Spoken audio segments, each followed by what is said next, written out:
Bon, M. Legault qui compte sur le gros bon sens des Québécois, mais ce qui a soulevé la grogne, Julie, depuis hier, c'est le manque d'explication du Dr Arruda. Oui, parce qu'on l'a vu durant le point de presse. Il a dit qu'il se basait sur le principe de précaution, mais il n'avait pas d'appui scientifique pour appuyer sa décision.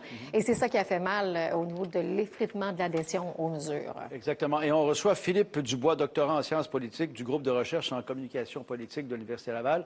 Alors, M. Dubois, en ce moment, la tension ou la mésentente qui règne entre M. Legault et M. Arruda, le Québec au complet la sent, là. Effectivement, c'est le feuilleton de l'heure. Je crois que tout le monde regarde cette relation-là. Et ça ajoute à la confusion, ça ajoute aussi des munitions à celles et ceux qui trouvent que ça n'a pas de bon sens et qui ne veulent plus suivre le gouvernement. Bon, mais c'est une gestion de crise dans la crise, finalement. Et semble-t-il, dans les rumeurs de corridor, c'est qu'il y a eu vraiment une bonne prise de bec entre M. Legault et M. Arruda.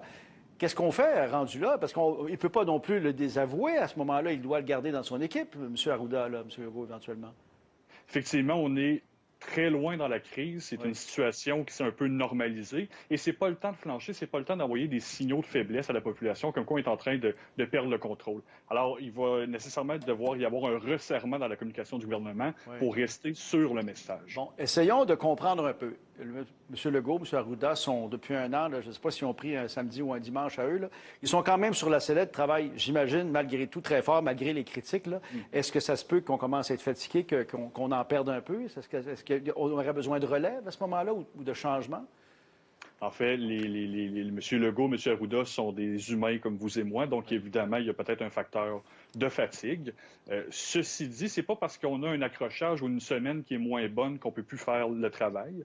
Je pense pas que ça nécessite un remplacement du directeur national de la santé publique. Je pense que ça nécessite assurément un resserrement dans les communications. Ce sera une sonnette d'alarme qui est tirée et maintenant, il faut se reprendre et il faut continuer à convaincre les Québécois qu'il faut encore donner un ultime effort. Bon, et ce matin, le gouvernement n'a pas tenu de conférence de presse avec la vice-première ministre Geneviève Guilbeault, comme on le fait aussi d'habitude.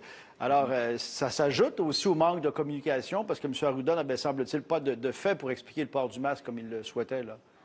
Enfin, en stratégie politique, c'est un moyen de se protéger lorsqu'on veut éviter d'entacher une réputation ou éviter de devoir affronter les journalistes, de répondre aux questions. Bien, on limite l'accès aux personnes clés.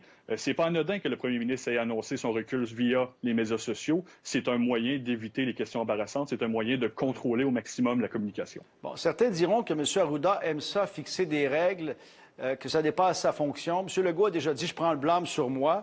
Mais je pense qu'il y a des limites à un moment donné. Est-ce que M. Legault va toujours prendre le blâme sur lui ou ça aussi, ça pourrait déborder un jour? En fait, M. Legault a intérêt à ce que tout le monde sache que c'est lui le boss, que c'est lui qui prend les décisions. En même temps, M. Arruda a un peu le mauvais rôle dans l'histoire parce que c'est lui, le scientifique, qui vient nous dire ce qu'on doit faire et ce qu'on ne doit pas faire. Dans ce cas-ci, on n'est pas certain si la science justifie la décision et c'est ça qui crée la confusion. Alors, c'est bon cop, bad cop, c'est ce que vous dites en quelque sorte? C'est bon cop, bad cop, mais je pense que les Québécois n'aiment pas le film cette semaine. Merci beaucoup.